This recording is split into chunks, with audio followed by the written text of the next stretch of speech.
ನಾನು ಸುರೇಶ್ ಅವರಿಗೆ ಮೊದಲೇ ಬಾರಿ ಏನು ಭೇಟಿ ಮಾಡ್ತಿಲ್ಲ. ಬೆಂಗಳೂರಲ್ಲಿ ನಾನು ಕ್ವಾರ್ಟರ್ಸಲ್ಲಿ ಇದ್ರೆ ಅವ್ರು ಬರ್ತಾರೆ, ಅವ್ರು ಯಾವಾಗ ಇಲ್ಲಿದ್ರೆ ಅವ್ರ ಮನೆಗೆ ಬಂದು ಭೇಟಿ ಮಾಡೋದು ನಾವು ಇಬ್ಬರದು ಸಹಜ.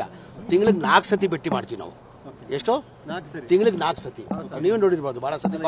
ಅವ್ರು ನನ್ನ ಫೋನ್ ಮಾಡ್ತಾರೆ, ಅವ್ರು ಕ್ವಾರ್ಟರ್ಸಲ್ಲಿ ಇದ್ರೆ ಕ್ವಾರ್ಟರ್ಸ್ಗೆ ಬರ್ತಾರೆ, ಇಲ್ಲ ನಾನು ಇವ್ರ ಮನೇಲಿದ್ರೆ ನಾನು ಬರ್ತೀನಿ. ಮಾಮೂಲಿ ನಮ್ದು ಇಬ್ಬರು ಸ್ನೇಹಿತ ಇವತ್ತಿಂದ ಇಲ್ಲ, ಭಾಳ ವರ್ಷದಿಂದ ಇರೋದು ನಾವು. ಏನ್ ಚರ್ಚೆ ಇಲ್ಲ ಸರ್, ನಾವು ಇಬ್ರು ಸ್ನೇಹಿತರು.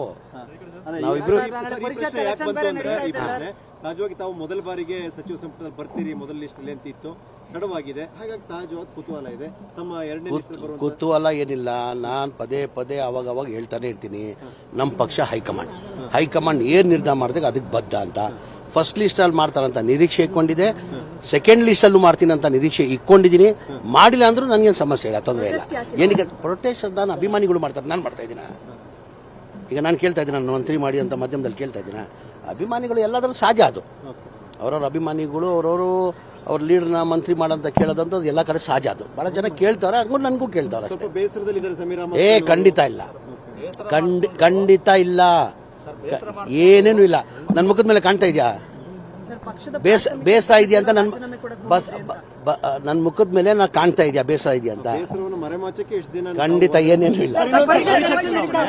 ಅಡ್ಡ ಮತದಾನದ ಆತಂಕ ಕೂಡ ಇದೆ ಅನ್ನುವಂಥದ್ದು 5ನೇ ಅಭ್ಯರ್ಥಿಗೆ ಇಲ್ಲ, ಆ ಥರ ಏನಿಲ್ಲ. ನಾವು ನಿನ್ನೆ CLP ಮೀಟಿಂಗು ನಾನು ಹೋಗಿದ್ದೆ.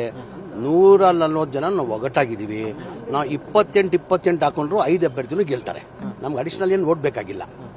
ಅಡಿಷನಲ್ ಏನು ನಾವು 140 ಇದೀವಿ. ನಾವು 140ಗೂ 28 ಹಾಕೊಂಡ್ರು ನಾವು ಎಲ್ಲ 5 ಅಭ್ಯರ್ಥಿ ನಾವು ಗೆಲ್ತೀವಿ. ನಮ್ಗೇನು ಸಮಸ್ಯೆ, ತೊಂದರೆ ಇಲ್ಲ. ಯಾರು ಹೇಳಿದ್ರು ನಿಮ್ಗೆ ಹೈಕಮಾಂಡ್ ಅಲ್ಲಿ ಕ್ಲೋಸ್ ಇದೀವಿ ಅಂತ? ಎಲ್ಲಿ? ನಾನು ಕೇರಳ ಚುನಾವಣೆಗೂ ಹೋಗಿದೆ, ತೆಲಂಗಾಣ ಚುನಾವಣೆಗೂ ಹೋಗಿದೆ.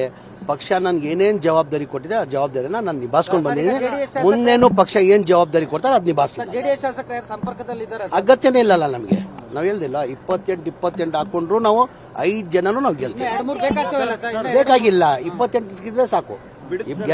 ಟೌನ್ಶಿಪ್ ವಿಚಾರದಲ್ಲಿ ಸಾಕಷ್ಟು ಜಟಾಪಟಿ ನಡೆದಿದೆ. ಕುಮಾರಸ್ವಾಮಿ ಅವರು ಈಗ ಟೌನ್ಶಿಪ್ ಮಾಡ್ಬೇಕಂತ ಶುರು ಮಾಡಿದೆ, ಚಾಲನೆ ಕೊಟ್ಟಿದ್ದೆ ಕುಮಾರಸ್ವಾಮಿ ಅವರು. ತಮ್ಗೆಲ್ಲ ಗೊತ್ತಿದೆ, 2006 ಅವಾಗಲೂ ನಾನು ಮಂತ್ರಿ ಆಗಿದ್ದೆ. ಇದು ಚಾಲನೆ ಕೊಟ್ಟಿದ್ಯಾರು? ಕುಮಾರಸ್ವಾಮಿ ತಾನೆ. ಈ ಟೌನ್ಶಿಪ್ ಆಗ್ಬೇಕು ಬಿಡದಿಲ್ಲ ಅಂತ ಶುರು ಮಾಡಿದ್ದು, ಚಾಲನೆ ಕೊಟ್ಟಿದ್ದೆ ಕುಮಾರಸ್ವಾಮಿ ಅವರು. ಅವ್ರ ಟೈಮಲ್ಲೇ ತಾನೆ 2000 ಈಗ ವಿರೋಧ ಅಂದ್ರೆ ಅವ್ರು ಸಹಿಸ್ಕೊಳಕ್ ಆಗ್ತಾಯಿಲ್ಲ. ಒಳ್ಳೆ ಕೆಲಸ ಆಗ್ತಾಯಿದೆ, ಸಹಿಸ್ಕೊಳಕ್ ಆಗ್ತಾಯಿಲ್ಲ. ರೈತರಿಗೆ ಅನುಕೂಲ ಆಗ್ಬಿಡ್ತಾರೆ, ರೈತರೆಲ್ಲ ಶ್ರೀಮಂತರಾಗ್ಬಿಡ್ತಾರೆ. ಅವ್ರಿಗೇನು ರೈತರಾಗೇ ಇರಬೇಕು, ಶ್ರೀಮಂತರಾಗಬಾರ್ದಂತ. ಈಗ ಟೌನ್ಶಿಪ್ ಆದ್ರೆ ಏನಾಗ್ತದೆ, ಲ್ಯಾಂಡ್ ವ್ಯಾಲ್ಯೂ ಜಾಸ್ತಿ ಆಗ್ತಾನೆ, ಲ್ಯಾಂಡ್ ವ್ಯಾಲ್ಯೂ ಬರ್ತತಾನೆ.